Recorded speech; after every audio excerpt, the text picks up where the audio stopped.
I don't know where you've been, but you're gonna respect this courtroom. My life has proven that it's not about where you come from, it's about where you're going.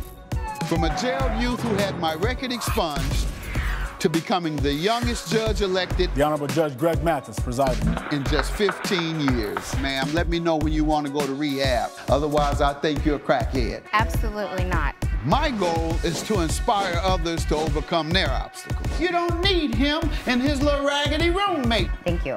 All while having a little fun on Mathis Court. You look like you're ready to lie right the first word out your mouth. This is Mathis Court with Judge Mathis. Larry Levine is suing Joe Penn in the amount of $800. All rise. Court is now in session.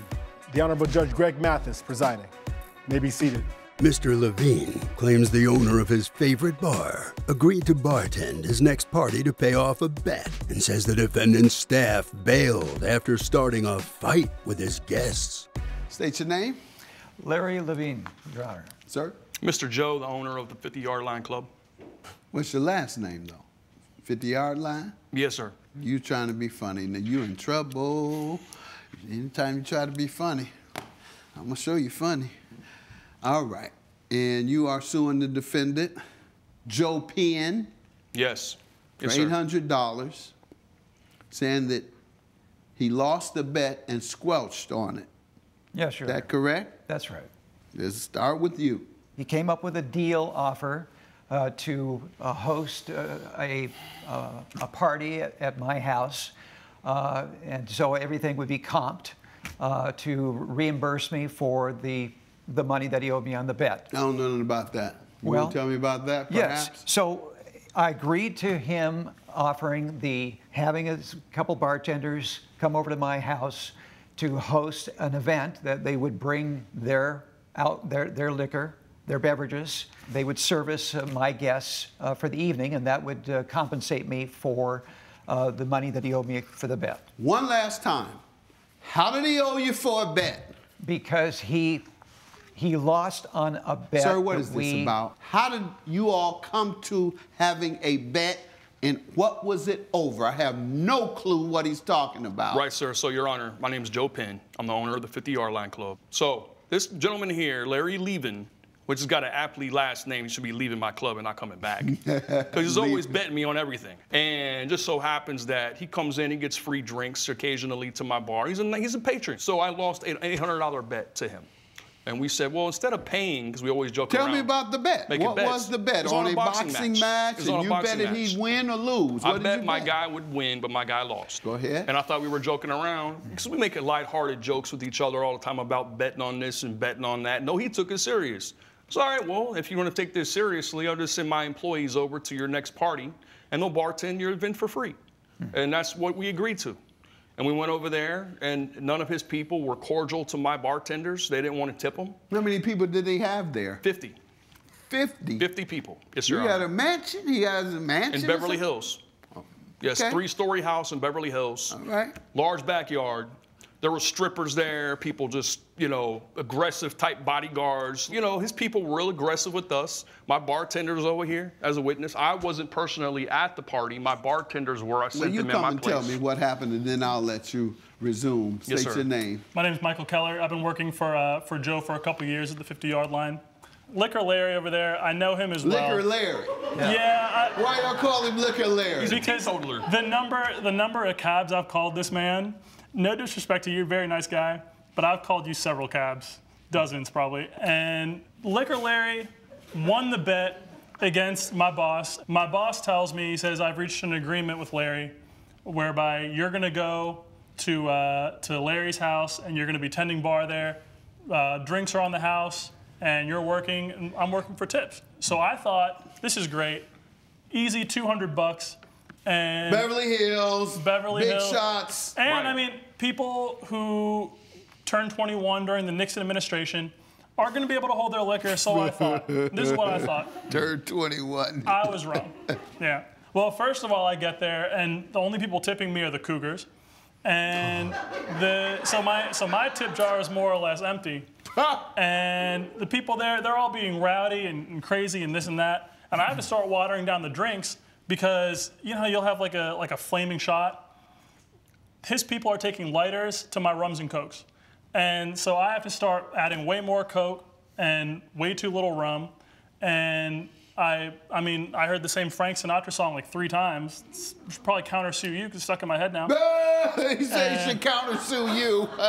It was that bad. It was that bad.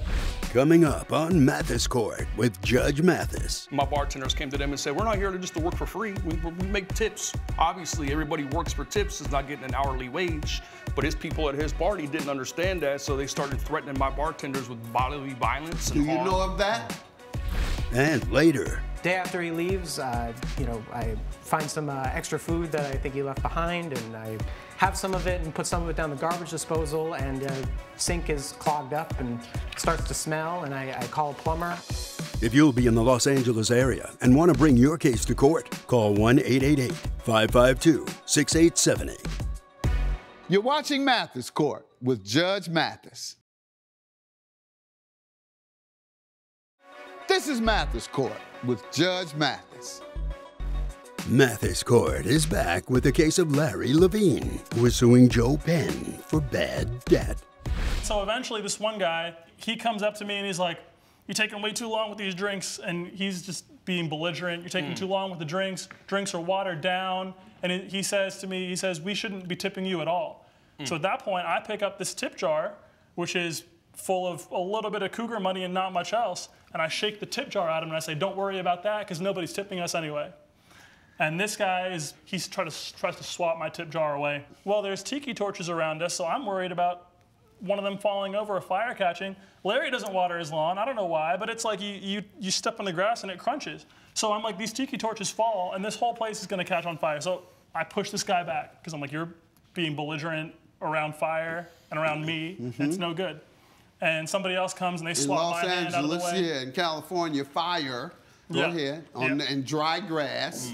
You did right. And thank you. And so I'm shoving over here. His people are shoving me this way. And eventually, minibar falls over.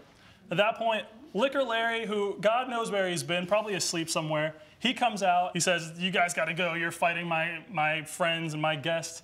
And so we're like, okay, that's fine. Don't got to tell me twice. And so we try to start picking up the bottles and picking up the minibar. And he says, no, you've done enough. Just get out of here. So then we leave. How many people were there? It was about 50 or 60. Bartenders. Oh, it was just 2 of us. Which also shows you, because that's too few people for that number of people. I was told it would be like less than 30. I didn't know exactly how many were going to come, but I can assure you that I didn't count on 50, Your Honor. I believe that a good many of those were friends of the people that I did invite. So I didn't know that there was going to be this many. Plus one. I mean, when you invite someone, typically they do bring someone with them. Well, that was taken into account when I thought that there would maybe be 30 so you might have people. invited 15 and expected 30. Right. All right, got He's it. not good at math, Your Honor. He failed at mathematics. Now, what did your other employee tell you? There was another person there at his party that threatened to create a Molotov cocktail and throw the whole place up in flames because they weren't tipping my bartenders. And my bartenders came to them and said, we're not here just to work for free. We make tips. Obviously, everybody works for tips is not getting an hourly wage. But his people at his party didn't understand that, so they started threatening my bartenders with bodily violence and Do you harm. know of that? The only thing I noticed, Your Honor, is that this gentleman over here, Michael, was waving his goldfish bowl shaped container. I didn't think much of it at the time because somebody else was calling me to do something else. So when I came back a little bit later, all of a sudden there was this pushing and shoving match going on, and it looked like he was pushing my guests. Okay, so I had to go over there to intercede, to break it up. And before you know it, by the time I got over there, there's this whole melee of pushing and shoving and everything else. And in the process, the bar tipped over. There was some bottles smashed, and that's when I had enough of it. But did your dry, dusty lawn catch on fire? Okay. So did I your didn't know dry, dusty lawn catch on fire? that didn't catch on fire. You're welcome. And it wasn't You're that welcome. brown. It wasn't as brown as He says you're welcome, meaning he stopped it. If you'll kindly look at the picture, you'll see There you go. Let's that see the it, lawn please, Amir. is not that brown, as they say. That's after they wipe the charcoal off of it, Your Honor. Okay. It's brown enough to catch fire, sir. And you have a wooden cart, all this wood, and somewhat brown grass. Sir, yeah, and then you have the... I'm sorry, it doesn't look that brown to me, Your Honor. Fire, I know it doesn't. Look at Larry. Nothing looks like it does, like it really is to you. Well, if you were there, Your Honor, you'd see that it wasn't as brown as it looks to you in the picture. Picture say 1,000 words, Larry. All right, Some pictures can be and why do you deceiving think also. he owes you? Because you didn't get the fair market value of the bet? That's correct. And you think that's because of the melee? Part of it, yes. How many people did you see in the melee? Oh, probably half a dozen or so. Okay, did you sue them? No, I did not. Okay, because you're blaming, so you're blaming it all on the bartender. Because he instigated it, yes. He instigated all 12 people who jumped him. It looked to me like he was the one that instigated it. Yeah, but you said 12 people. No, I said, if it's instigate, it's one person against one person. Sorry, I said half a dozen, 6 people, I said. No, you don't know what you said, Larry. I do. You couldn't even get your testimony out at the I beginning said of the 6 case. people when you asked me.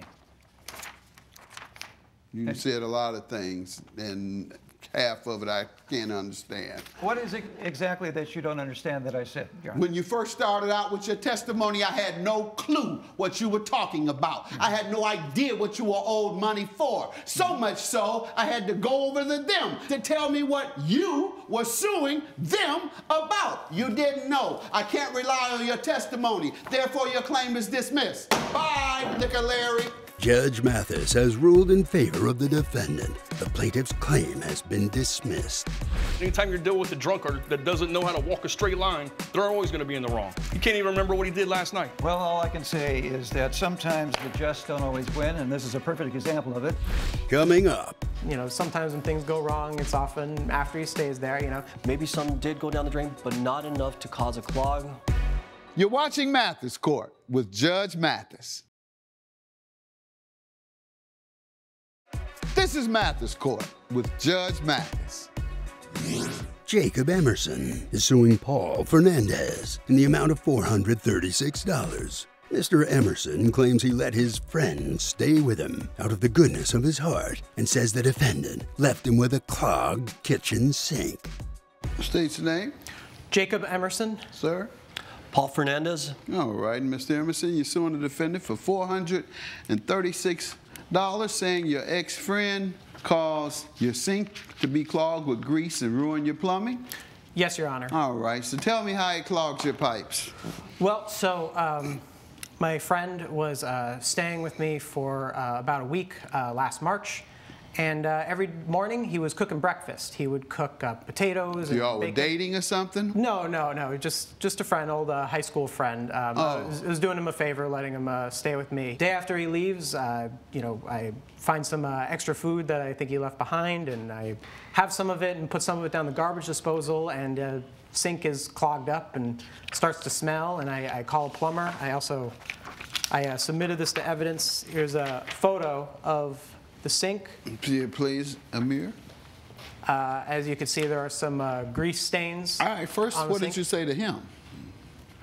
To Paul? I don't think we've spoken of anyone else today. Yes. So I don't know who else I could have been talking about. I spoke to Paul actually after I called the plumber and had the plumber come to my home. This was your kitchen sink? This was my kitchen sink. Yes, my kitchen sink. Kitchen pipes. Okay, you didn't have a garbage disposal? No, I do have a garbage disposal, but it got stuck. There were coffee grounds and the oil, the grease from the bacon. You think he put coffee grounds in there? He was making coffee the whole week. I get my coffee out. I don't make coffee at home. I like to get my coffee at a coffee shop. Coming up. You see him peel potatoes? Yes, Your Honor. For what? Sometimes hash browns. So Breakfast hash browns? Yeah, breakfast. You hash cook browns. breakfast often? Every day, Your Honor. You're watching Mathis Court with Judge Mathis. This is Mathis Court with Judge Mathis. Mathis Court is back with the case of Jacob Emerson, who is suing Paul Fernandez for property damage. Okay, sir, you tell me. Well, I definitely wasn't pouring coffee grounds down the drain, and I don't believe that I'm the one that clogged his sink or broke his pipes. Anything else? I have the invoice from the plumber here. Let's see it, please. It specifically says the pipe was clogged with. How long food after items. he left did you notice that? It was the next day, Your Honor. What did you think it might have been? I did kind of think when something was going on, like, oh, maybe this was Paul. You know, sometimes when things go wrong, it's often after he stays there. You know, and usually he'll pay me back, but this time it's it's a bit more money. So.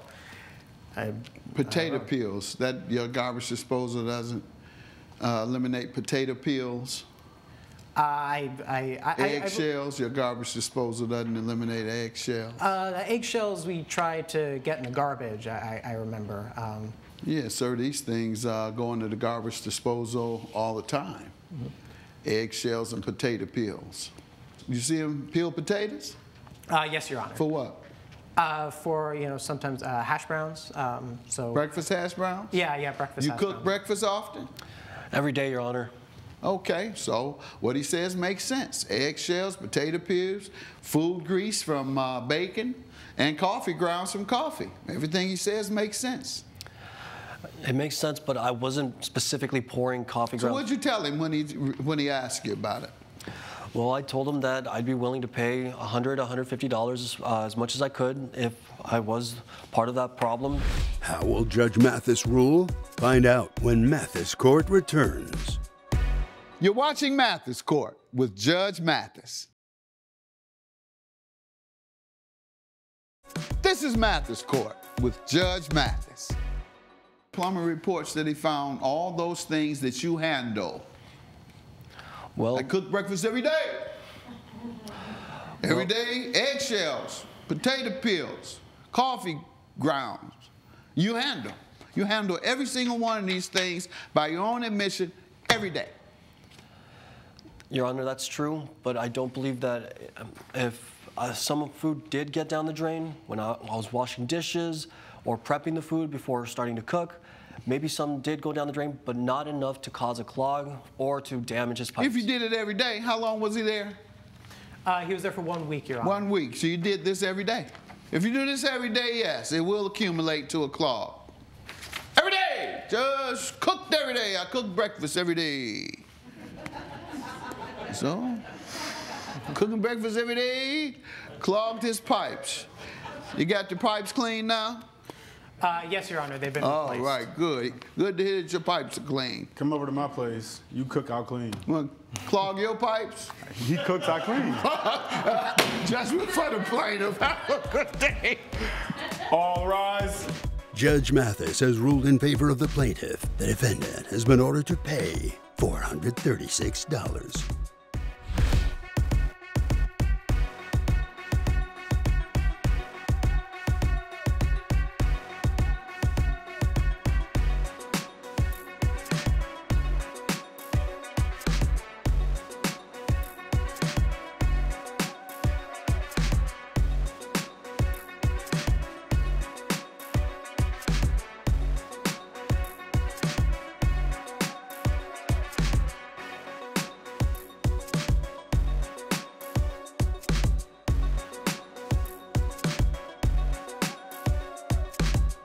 This has been a production of Allen Media Group.